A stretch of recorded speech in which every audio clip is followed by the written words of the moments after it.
demon is in the bowels of this building. It hides behind the face of an innocent.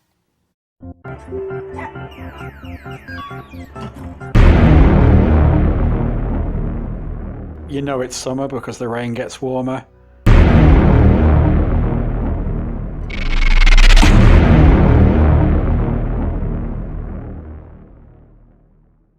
Right, we're on our vinegar strokes now.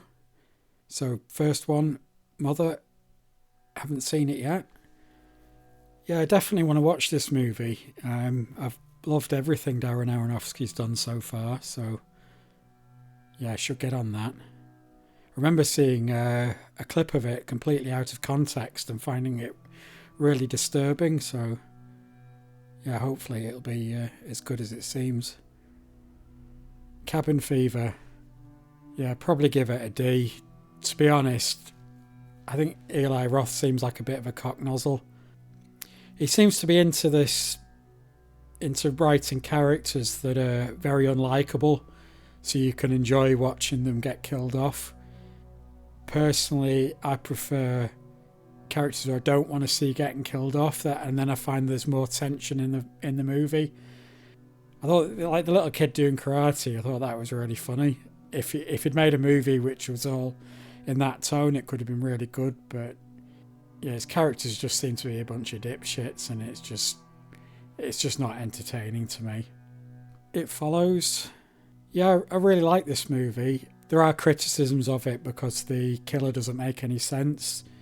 I think it's one of those movies where you're meant to engage with the themes much more than the logic of the movie, but yeah, I enjoyed it quite a bit.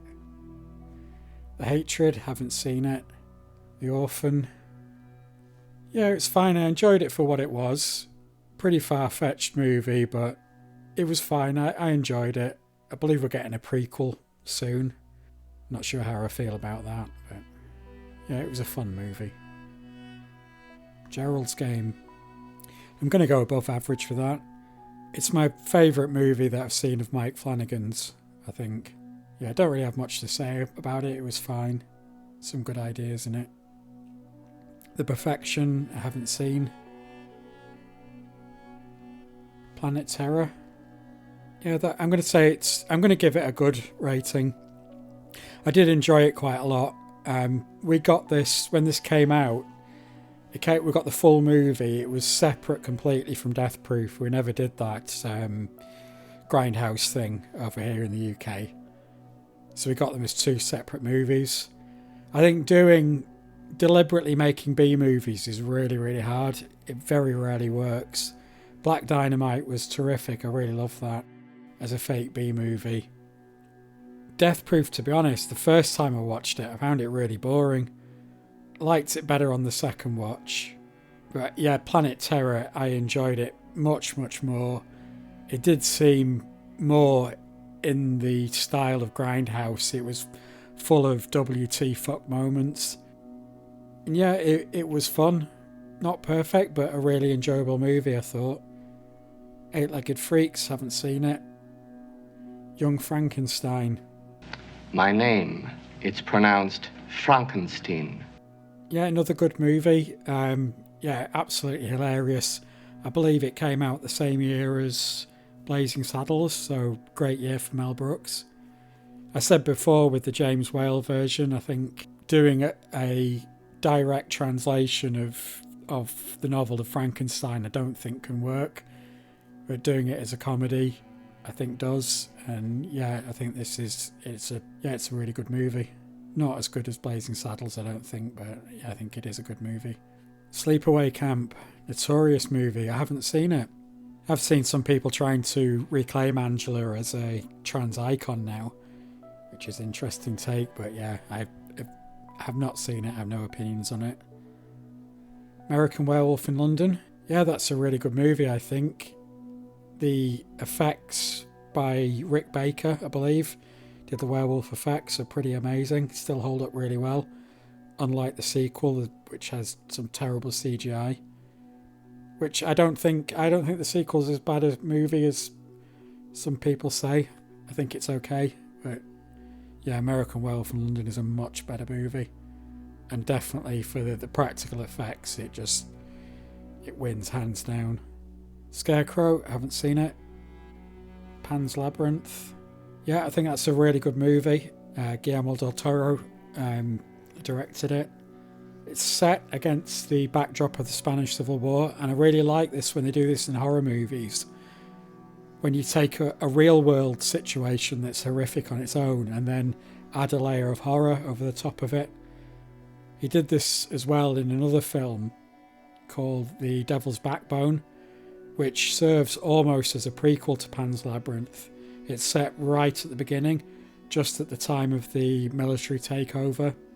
What I really loved about that was the children who survived the Devil's Backbone, even though they survived the ghosts, they still then, when they left the orphanage at the end, they were walking into this world where they're about to sort of go into this war and then this subsequent dictatorship. It was like they couldn't escape the horror. Even once they've survived the supernatural element, there was this real world horror beyond, which they had to then go and live through and grow up in, which I thought was a really good take. And Pan's Labyrinth continues that with the Civil War as the background as well. So yeah, terrific movie. Raw. Yeah, another good movie. There seems to be this subgenre of horror movies that doesn't have a name, and I don't know what we should call it. It fits in quite well with Carrie. And there's other films like Ginger Snaps and the Norwegian film Thelma, and they're all centred around older girls or young women, and it's always this sort of period of, forgive the pun, it's like from when their period begins to sort of this awakening sexuality. And there is like this sort of subgenre of movies, and as far as I know is completely unnamed. It seems to exist for girls and not for boys. There seems to be some very interesting reasons for that. If you take Carrie, for example, and in the first scene she gets her first period, and it's literally that boundary between girlhood and womanhood is demarked by actual blood. And then I think as well there's a fear in women's sexuality that you just don't get with boys and young men. But yeah, it's a very good entry, I think, into that kind of subgenre, which, as I said, I don't know what the name is, or even if it has a name that anyone's coined. But yeah, I enjoyed it a lot. Great movie. Wreck, the original Spanish language version, and the best, in my opinion, and probably the best found footage movie, I think, which is a very short list. But yeah, I like Wreck a lot, and it is, I thought it was really scarifying. Split, yeah, I'm giving it a D. The only reason it gets a D is because of James McAvoy. I think he's absolutely terrific in the movie. But I think this movie is just fundamentally broken. The whole premise of the movie being about somebody with dissociative identity disorder, and it has the same problems as Psycho. It's like somebody with a mental health condition, let's make them scary. And I've seen this used in so many movies now, it's becoming a cliche that, the twist is that they're really two people. I actually don't mind films that are problematic. I think you can enjoy a movie and at the same time be critical of its problems. But I think this movie is so fundamentally broken at its core that it's just completely irredeemable. If you're genuinely interested in learning about it, I've read a really good book called Multiple Personality Disorder from the Inside Out. Multiple personality disorder is just another term for dissociative identity disorder. This book was actually written by people with the condition. These are they're just normal people. They're not scary. They can't climb walls. They don't turn into animals. And my problem with the film Split is it just has no humanity about it at all. There is a good TV series about DID that was written by Diablo Cody, who wrote Jennifer's Body. It's not a horror, but it does give humanity and a voice to somebody with the condition, rather than just turning them into a movie monster. And I think that is Split's just basic fundamental problem, is it just lacks humanity, basically. In fact, eat a prickly dick, you can go and fail. Jekyll and Hyde, haven't seen that version. Why am I saying Jekyll and not Jekyll like a normal person? I talked about that before when we did the Frederick March version. I don't think I've seen any movie versions at all, actually. I've read the book, and the only movie version I do remember seeing was one with Ralph Bates called Dr. Jekyll and Sister Hyde. Probably isn't anywhere near as good as I remember it, but I think that's a really interesting idea. The idea of, rather than turning into a monster, he turns into a woman, and I think you could do something really interesting with that. I think there was a comedy version as well with Sean Young, but I think the idea could, if you took it seriously, could be quite interesting. Have some interesting themes. Bye Bye Man, haven't seen it. Cat and the Canary, not seen that version. Llorona, said I haven't seen any Conjuring movies. The Forest, haven't seen that. The Nun, the Conjuring movie, haven't seen it. Phantom of the Opera, Lon Chaney version. I have seen that, and I saw it with a full orchestra. It was the Halle Orchestra, which is a terrific way to watch a silent movie with a full orchestra. Yeah, and I enjoyed it.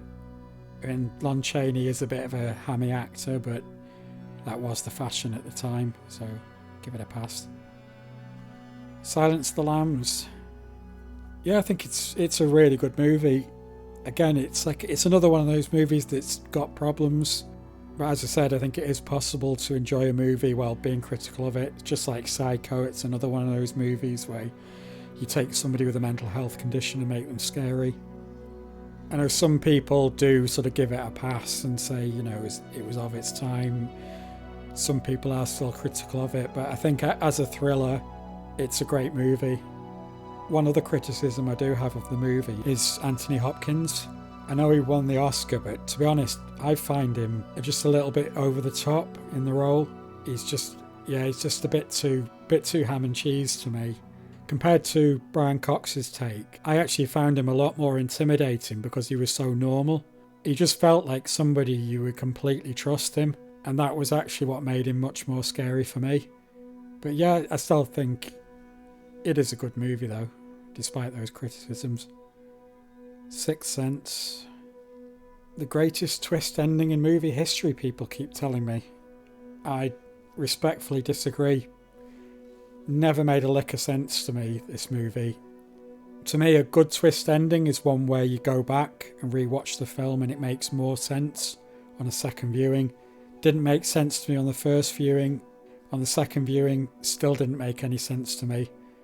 Also, there was another film that came out a few years earlier, which I'm not going to name because it would ruin it. Did the same twist ending, but absolutely nailed it in my opinion. But I think M. Night, he is a good director, that's why I'm giving it an average. I think it was a well-directed movie, I'll give him that. But he needs to stop writing. To me, he's never pulled off a twist yet, except possibly for Signs, which I talked about earlier. But yeah, he just needs to stop writing. I mean, I don't know if he gets 2 checks because he writes as well as directs. If you must keep writing, then, I don't know, find a book to adapt or something, or work with another writer, but please just stop writing. You're not good. The Thing. Yeah. Classic. One of the best horror movies ever made. And some of the best practical effects of all time as well. Tommyknockers. Miniseries. To be honest, just very boring and forgettable. I do like Stephen King quite a bit, but when they do these mini-series which pretty much put the entire book on screen, they're just too long and meandering in my opinion. I think Kubrick's The Shining is a great adaptation, and you only have to compare it to The Shining mini-series to see why. Horror's better when it's short. Horror and comedy, 2 genres are better when they're kept short. Tooth Fairy, haven't seen it. The Witch, yeah, classic movie in my opinion. Yeah, there's a lot of depth in that movie. I'm always seeing new things on every single watch. Yeah, I think it's absolutely terrific. I loved it. Truth or Dare, haven't seen it. Underworld, haven't seen any of those movies. Unfriended, haven't seen that either. Unsane, haven't seen it. Another one of those movies that was shot in a fucking telephone. Veronica, haven't seen it. Winchester, really interesting backstory to this movie, but apparently not a very good movie, so I just never bothered with it. You're Next, I really enjoyed that movie. It's just a lot of fun, I think, in my opinion. I love the way they did the final girl, where she's just competent, and it's not one of those movies where you're waiting for her to find her strength to fight back. She fights back right from the beginning, and it was terrific. I just watched it a few times now, and I enjoy watching it every single time. And our final movie, Seven. An absolute classic in my opinion. My favourite David Fincher movie. Sorry, Fight Club fans. I think it's absolutely flawless. It's almost like every single frame of that movie there's something going on. I absolutely love it. And I had a really weird experience watching this in the cinema. When I came out of the screening after watching it, and this has never happened to me with another movie, I didn't want to watch another film. I thought whatever I watch now is going to be a step down from this, which is something I can honestly say I've never felt about another movie. Of course, I did carry on watching movies, but it's just got better and better to me over the years, the more I see in the movie on every single watch. And the amazing thing as well, it came out in 1995, and there'd just been this string of great crime movies that had come out. The trend started around when Reservoir Dogs came out, and that was a big hit, and there were loads of crime movies that came out after it, like Usual Suspects, LA Confidential, some great indie movies like Fresh as well. Seven was like the culmination of all these great 90s crime movies. And I'm like a 90s guy, and F the 80s. I'm getting fed up of this 80s nostalgia, which seems to have been going on for like 20 years now. The 90s were my decade of film. 1995 in particular was a great year for films because it was the 100th anniversary. So everyone was putting out these top 100 movies of all time lists, and they were getting shown on TV, and there were re-releases at the cinema. It was like every time you turned on the TV there was a great movie. For it to come out in 1995 and to be an outstanding movie in a year of when we were celebrating cinema for an entire year was just terrific. It was a great time to be alive. It was a great time to be into movies. Yeah, it's a terrific movie in my opinion, and a great movie to end on. Whew, that was a long list. This was something that I was just going to do because I wasn't feeling well. I thought it'd be easy just to knock this video out. And it's ended up being 6 videos long, and I think probably over 2 hours. But yeah, we did it. Congratulations, Rose. You did it. Your reward is the truth. お前の仕業どとなか。